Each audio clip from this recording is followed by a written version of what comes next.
जय हिंद साथियों, knowledge glows में आप सभी का बहुत स्वागत है। आशा करती हूँ आप सभी अच्छे होंगे। श्रृंखला चल रही है आर सामान्य अध्ययन की और हम प्रैक्टिस सेट सॉल्व कर रहे हैं। दूसरे प्रैक्टिस सेट का ये थर्ड पार्ट है। तो देखते हैं हम आज का अपना प्रैक्टिस सेट। अगर आप चैनल पर नए हैं तो चैनल को लाइक, सब्सक्राइब और शेयर करना ना भूलें। तो देखते हैं हमारा क्वेश्चन नंबर 71 क्या है।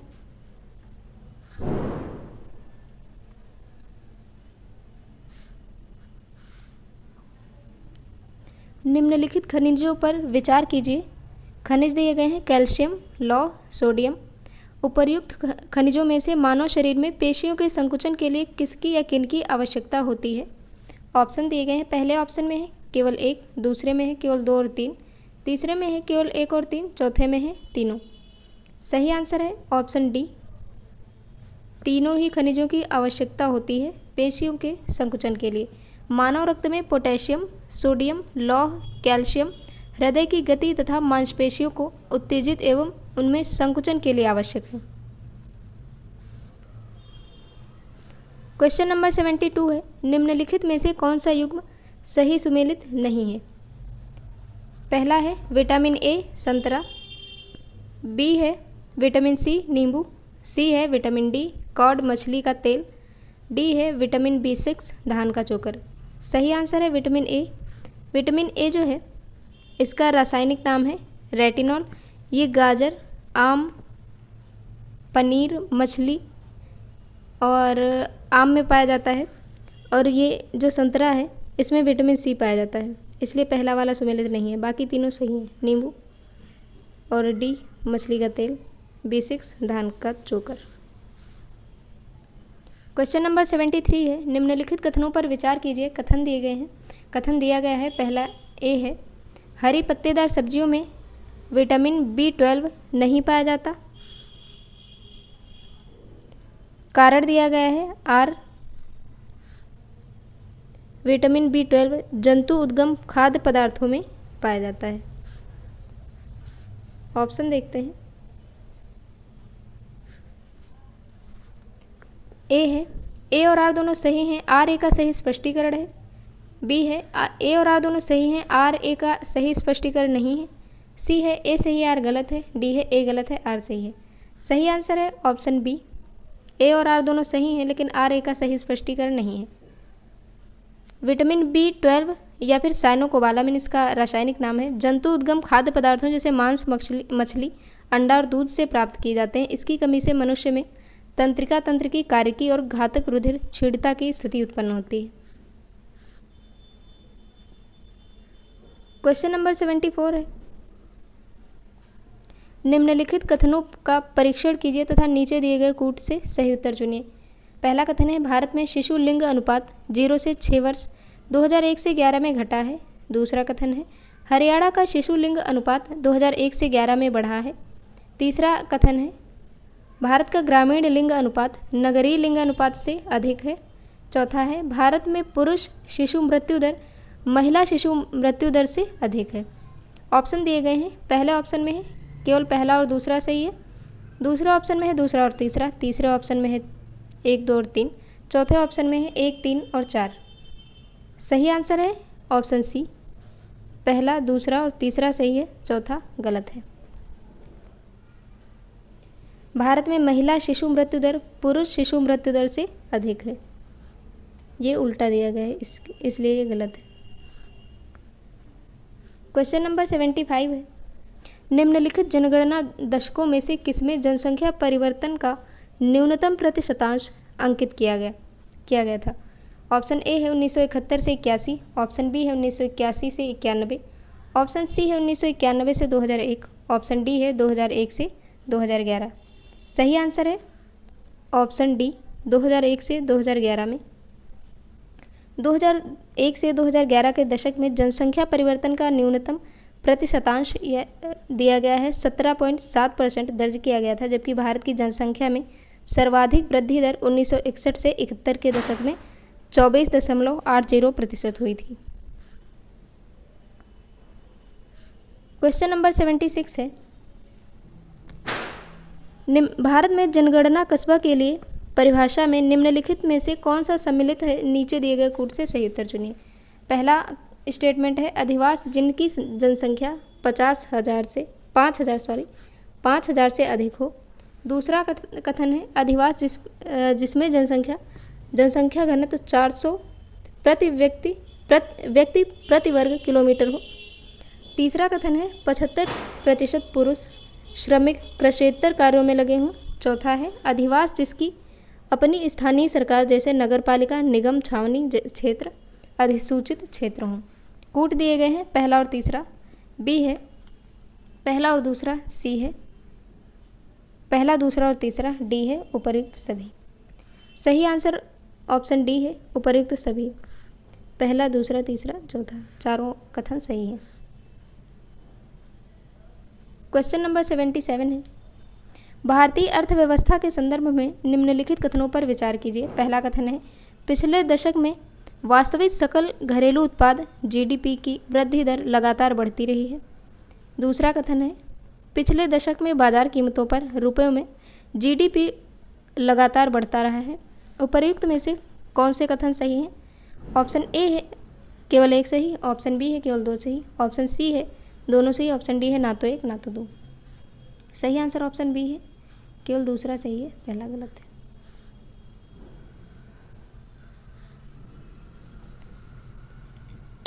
सेवेंटी 78 है निम्नलिखित में से कौन से कथन सही हैं? पहला स्टेटमेंट दिया गया है यदि एक देश को इसके प्रति व्यक्ति जीडीपी में वृद्धि का अनुभव हो रहा हो तो उसकी जीडीपी आवश्यक रूप से बढ़ रही होगी। दूसरा कथन दिया गया है यदि एक देश ऋणात्मक स्फीति का अनुभव कर रहा हो तो उसकी जीडीपी घट रही होगी। सही आंसर ए है, पहला स्टेटमेंट सही है, दूसरा गलत है।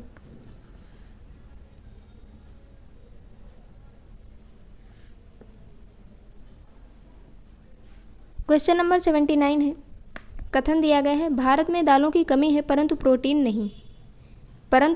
की नहीं। कारण दिया गया है दालों की मांग की वरीयता है, मतलब ज़्यादा है।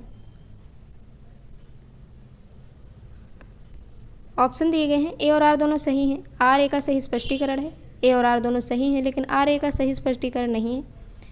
ऑप्शन सी है ए सही है आर गलत है, ऑप्शन डी है ए गलत है आर सही है। सही आंसर ऑप्शन बी है, ए और आर दोनों सही हैं लेकिन आर ए का सही स्पष्टीकरण नहीं है। भारत में दालों की कमी है परंतु प्रोटीन की नहीं, क्योंकि यहाँ प्रोटीन के अन्य स्रोत भी उपलब्ध हैं। क्योंकि भारत में दालों की मांग में वरीयता इसलिए दालों की कमी की समस्या आती है। अतः कथन और कारण दोनों सही हैं लेकिन आर ए का सही स्पष्टीकरण नहीं है। क्वेश्चन नंबर 80 है निम्नलिखित घटनाओं पर विचार कीजिए और उन्हें काल क्रमानुसार व्यवस्थित कीजिए। दिए गए हैं नाबार्ड की स्थापना, स्वयं सहायता समूह का बैंक लिंकेज कार्यक्रम, किसान क्रेडिट कार्ड योजना और क्षेत्रीय ग्रामीण बैंक की स्थापना।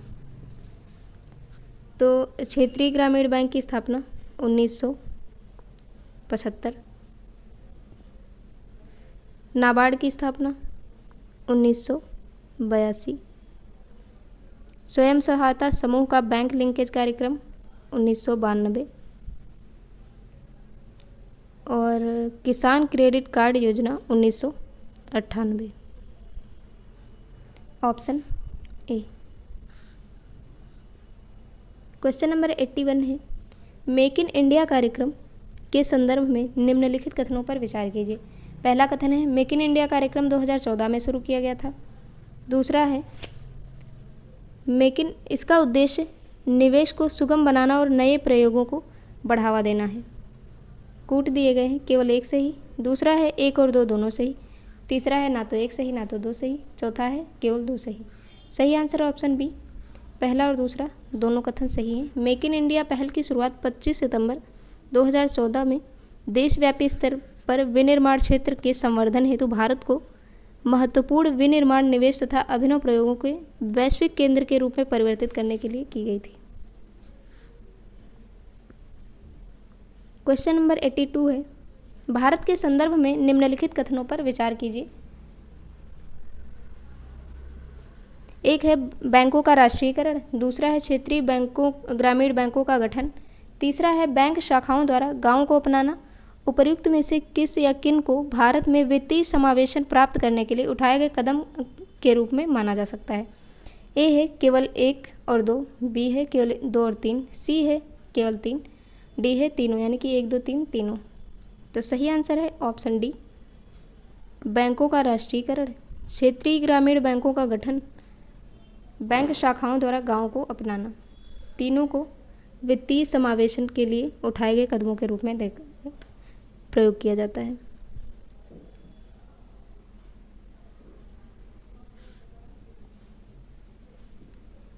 क्वेश्चन नंबर 83 है, रिजर्व बैंक ऑफ इंडिया के निम्नलिखित गवर्नरों पर विचार करें और उन्हें कालक्रमानुसार व्यवस्थित करें। गवर्नर दिए गए हैं doctor C Rangarajan, doctor I G. Patel, doctor D. Subba Rao, doctor Manmohan Singh. तो आई.जी. पटेल का जो कार्यकाल था वो 1977 से 1982 तक, यानी कि ये आएंगे पहले नंबर पे।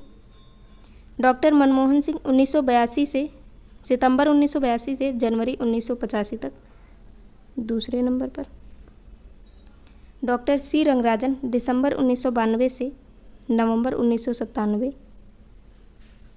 उसके बाद आएंगे डॉक्टर डी. सुब्बा राव 2008 से 2013।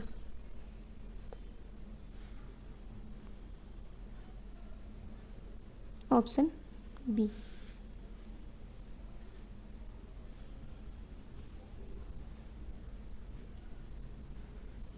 क्वेश्चन नंबर 84 है,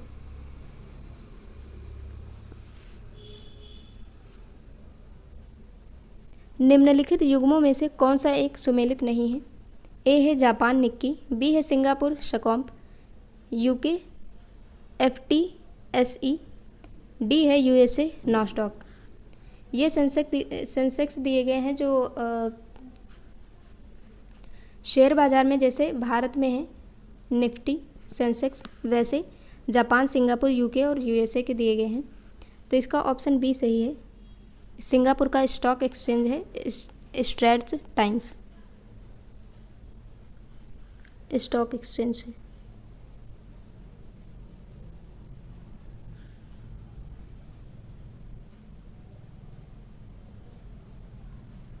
क्वेश्चन नंबर 85 है, सूची 1 को सूची 2 के साथ सुमेलित कीजिए।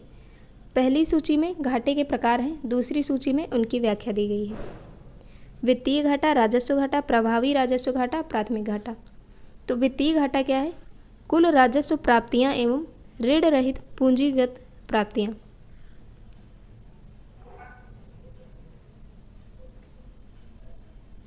राजस्व घाटा क्या है? राजस्व व्यय माइनस राजस्व प्राप्तियां। प्रभावी राजस्व घाटा क्या है? राजस्व घाटा माइनस पूंजीगत परिसंपत्तियों के सृजन हेतु अनुदान।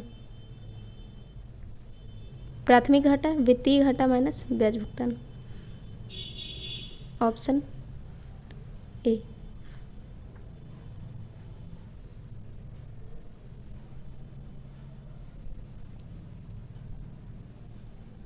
क्वेश्चन नंबर 86 है, निम्नलिखित कथनों पर विचार कीजिए। रुपए की पूर्ण विनिमेयता का अभिप्राय क्या हो सकता है?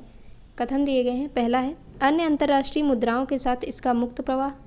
दूसरा स्टेटमेंट है देश के भीतर और बाहर किसी निर्धारित स्थान पर किसी अन्य अंतर्राष्ट्रीय मुद्रा के साथ इसका सीधा आदान प्रदान। तीसरा स्टेटमेंट है इसके द्वारा किसी अन्य अंतर्राष्ट्रीय मुद्रा की ही भांति कार्य करना। तो ऑप्शन दिए गए हैं पहला और दूसरा, दूसरे में है पहला और तीसरा, तीसरे में है दूसरा और तीसरा। ऑप्शन डी है तीनों। सही आंसर है ऑप्शन ए, पहला और दूसरा सही है, तीसरा गलत है। पूर्ण रुपए की पूर्ण विनिमेयता का अभिप्राय।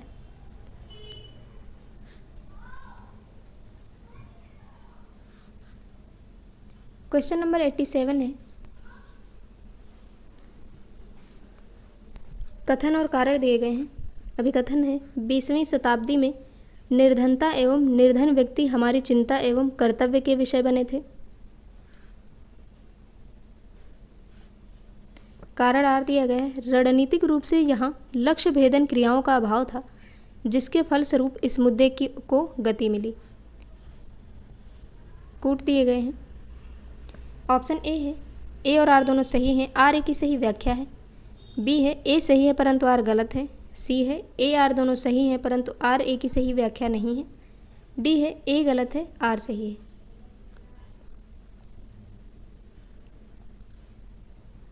सही आंसर है ऑप्शन ए और आर दोनों सही हैं और आर ए की सही व्याख्या भी करता है। 20वीं शताब्दी में निर्धनता एवं निर्धन व्यक्ति हमारी चिंता एवं कर्तव्य के विषय बने, क्योंकि 20वीं शताब्दी में 2 विश्व युद्धों और वैश्विक स्तर पर हुए विविध परिवर्तनों के कारण इस मुद्दे पर ध्यान नहीं दिया जा सका। रणनीतिक रूप से यहाँ लक्ष्य भेदन क्रियाओं का अभाव था, जिसके फलस्वरूप इस मुद्दे को गति मिली। क्वेश्चन नंबर 88 है, सूची 1 को सूची 2 के साथ सुमेलित कीजिए तथा सही उत्तर का चयन सूचियों के नीचे दिए गए कूट की सहायता से कीजिए। सूची 1 में है कृषि श्रमिक सामाजिक सुरक्षा योजना, बी है स्वर्ण जयंती ग्राम स्वरोजगार योजना, सी है रोजगार गारंटी योजना, डी है प्रधानमंत्री ग्रामोदय योजना। तो जो कृषि श्रमिक सामाजिक सुरक्षा योजना है 2001, स्वर्ण जयंती ग्राम स्वरोजगार योजना 1999, रोजगार गारंटी योजना इसकी शुरुआत 1993 में हुई और प्रधानमंत्री ग्रामोदय योजना की शुरुआत सन 2000 में हुई। ऑप्शन डी सही है।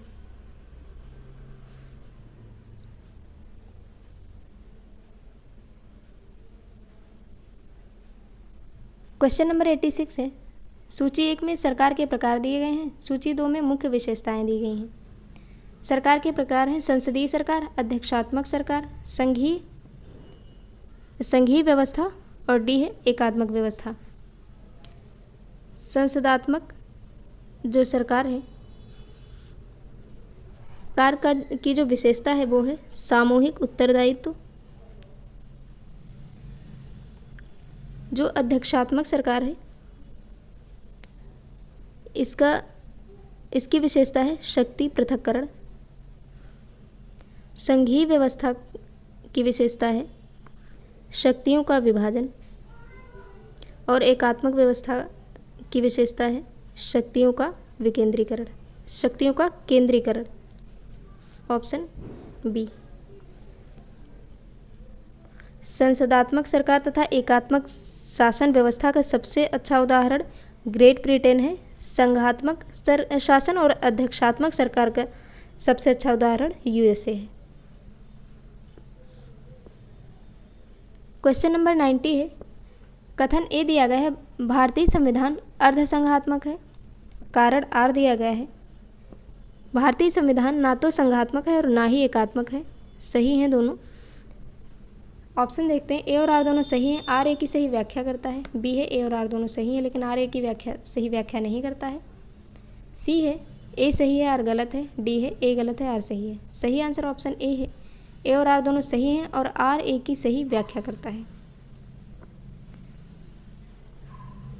केसी वेयर ने भारतीय संविधान को अर्धसंघीय कहा है, मतलब भारतीय संविधान ना तो संघात्मक है और ना ही एकात्मक है।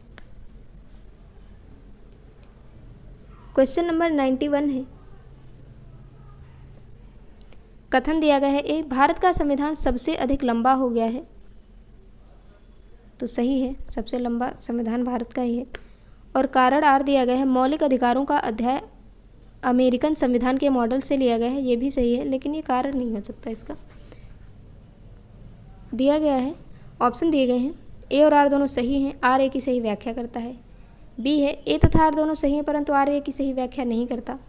सी है ए सही है आर गलत है। डी है ए गलत है आर सही है। सही आंसर है ऑप्शन बी, ए और आर दोनों सही हैं लेकिन आर ए की सही व्याख्या नहीं करता।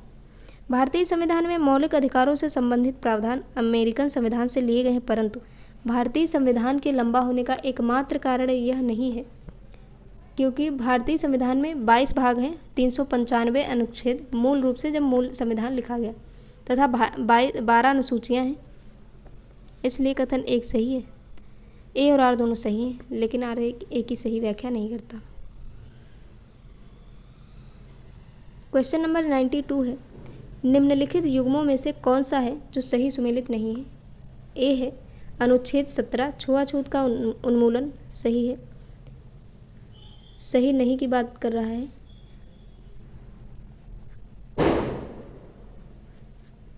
नहीं पूछा गया। अनुच्छेद 17 अस्पृश्यता का है। अनुच्छेद 21 जीवन व व्यक्तिगत स्वतंत्रता की रक्षा, ये भी सही है। और अनुच्छेद 24 है जो वो प्राथमिक शिक्षा का अधिकार है, तो ये गलत होगा, नहीं पूछ रहा है, तो ये सी होगा इसमें, क्योंकि अनुच्छेद 24 में कारखानों तथा अन्य जोखिमपूर्ण कार्यों में बच्चों के नियोजन का निषेध किया गया है। और ये जो दिया गया है प्राथमिक शिक्षा का अधिकार, ये 86वें संविधान संशोधन अधिनियम 2002 के द्वारा अनुच्छेद 21 का जोड़कर 6 से 14 वर्ष के सभी बालकों को निःशुल्क एवं अनिवार्य शिक्षा प्राप्त करने का मूल अधिकार प्रदान किया गया था। और अनुच्छेद 29 अल्पसंख्यकों की संस्कृति की रक्षा, ये तो सही है, इसका सही नहीं पूछ रहा था, तो ऑप्शन सी सही होगा। सूची 1 को सूची 2 के साथ सुमेलित करना है।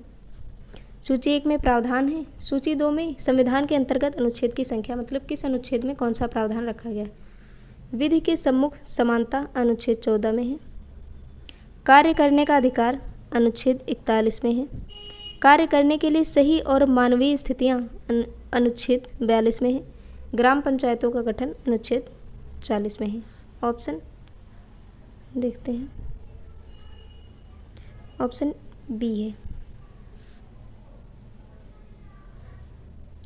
क्वेश्चन नंबर 94 है, निम्नलिखित घटनाओं पर विचार कीजिए और इनको सही कालक्रमानुसार रखना है। भारत में चौथा आम चुनाव, हरियाणा राज्य का बनना, मैसूर राज्य का नाम बदलकर कर्नाटक राज्य रखना, मेघालय तथा त्रिपुरा का पूर्ण राज्य बनना। हरियाणा का गठन 1966, यानी कि पहले नंबर पर यही आएगा। चौथा आम चुनाव 1967 दूसरे नंबर पर आएगा। मेघालय तथा त्रिपुरा राज्य का गठन 1972 तीसरे नंबर पर आएगा। उसके बाद आएगा मैसूर राज्य का नाम बदलकर कर्नाटक 1973,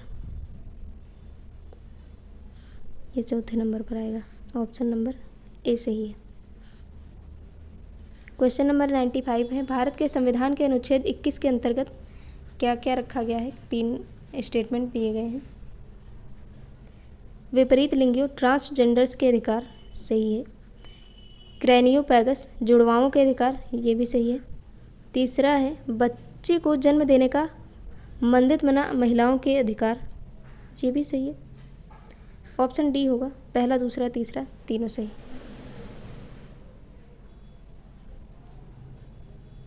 ये जो है तीसरे की व्याख्या देखते हैं। सुचिता श्रीवास्तव और एक अन्य बनाम चंडीगढ़ शासन प्रबंध मामले में सर्वोच्च न्यायालय ने धारित किया कि बच्चे को जन्म देने का मंदित मना महिलाओं का अधिकार अनुच्छेद 21 के अंतर्गत शामिल है।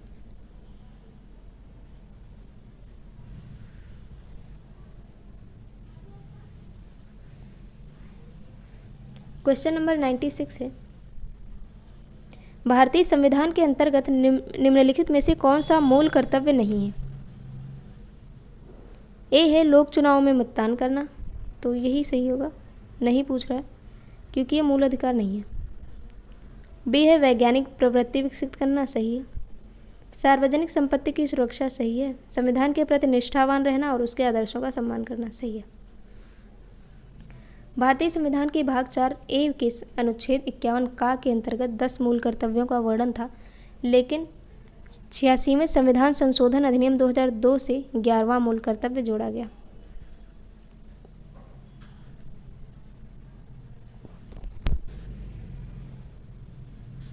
क्वेश्चन नंबर 97 है, नीचे 2 वक्तव्य दिए गए हैं, कथन ए और कारण आर। कथन ए है, राष्ट्रपति और राज्यपालों पर उनके कार्यकाल के दौरान किसी भी कार्य के लिए न्यायालय में मुकदमा नहीं चलाया जा सकता, बिल्कुल सही बात है।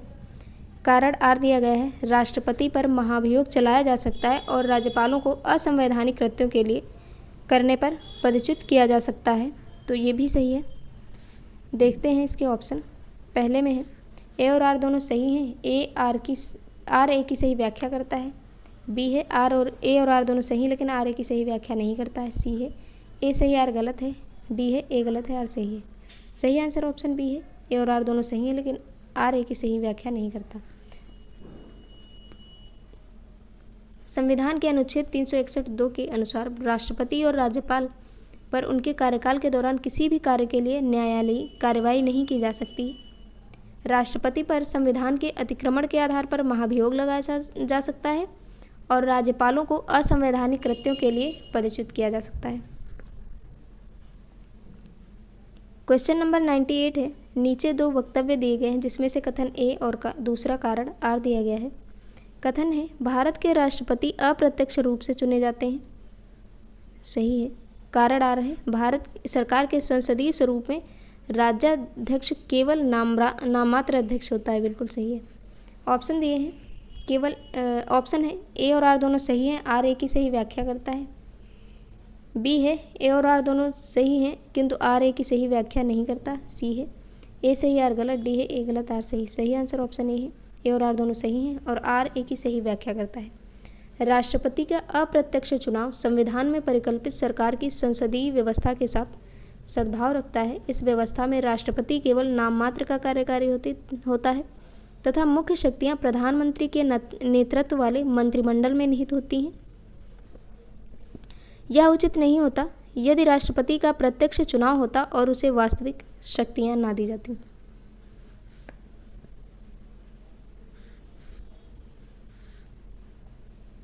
क्वेश्चन नंबर 99 है, लोकसभा में राज्यों के प्रतिनिधित्व को सुमेलित कीजिए। राज्य हैं आंध्र प्रदेश और तमिलनाडु, महाराष्ट्र, छत्तीसगढ़, पश्चिम बंगाल। लोकसभा सीटें दी गई हैं 48, 11, 25, 42 और 39। आंध्र प्रदेश में है 25, Tamil Nadu 39, Maharashtra 48, Chhattisgarh 11, Paschim Bengal 42। Option number D. 100वां सवाल है, निम्नलिखित में कौन भारत के प्रधानमंत्री बनने से पूर्व किसी राज्य के मुख्यमंत्री नहीं रहे थे। ऑप्शन ए दिए गए हैं मुख्यमंत्री मोरारजी देसाई, चरण Singh, VP Singh, Chandrashekhar, PV Narasimha Rao. Option दिए गए हैं 1, 2 और 4। बी है 2, 3 और 5। सी है केवल 2। डी है केवल 4। सही आंसर डी केवल 4 पीवी नरसिम्हा राव। बाकी ये सभी जितने भी प्रधानमंत्री हैं ये प्रधानमंत्री होने से पूर्व मुख्यमंत्री भी रह चुके हैं। क्वेश्चन नंबर 101 है, निम्नलिखित कथनों पर विचार कीजिए। कथन दिए गए हैं। पहला कथन है किसी राज्य के राज्यपाल के विरुद्ध उसकी पदावधि के दौरान किसी न्यायालय में कोई दंडिक कार्यवाही संस्थित नहीं की जाएगी। सही कथन है। दूसरा है किसी राज्य के राज्यपाल की परिलब्धियां और भत्ते उसकी पदावधि के दौरान कम नहीं किए जाएंगे। बिल्कुल सही है। दोनों ऑप्शन सही है। ऑप्शन सी पहला और दूसरा दोनों कथन सही है। क्वेश्चन नंबर 102 है,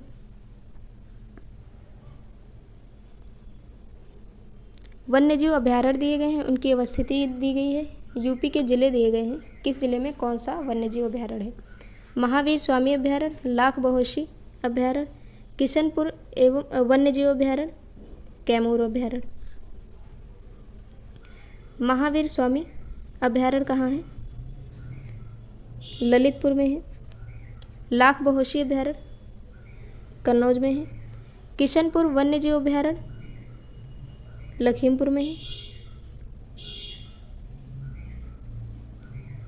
लखीमपुर खीरी तो दिए नहीं। कौन सा सही गलत हो गया है क्वेश्चन। कौन सा सही सुमेलित नहीं है ये दिया गया है तो सी होगा, क्योंकि किशनपुर जो वन्यजीव अभ्यारण्य है ये एलएमपी में है, लखीमपुर खीरी में। कैमूर वन्यजीव अभ्यारण्य मिर्ज़ापुर सोनभद्र में है। सही। पहला, दूसरा और चौथा सही है, तीसरा गलत है।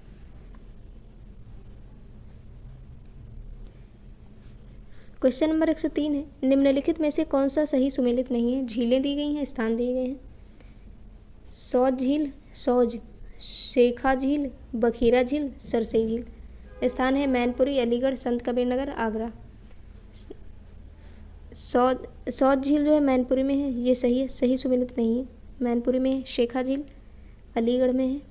बखीरा झील संत कबीर नगर में है। सरसई ये इटावा में है।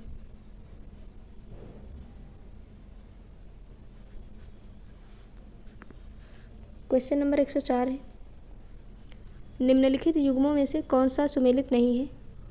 IIBR Kanpur, Indian institute of vegetable research ये वाराणसी में है,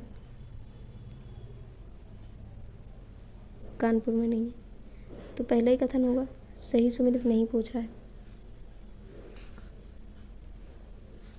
क्वेश्चन नंबर 105 है,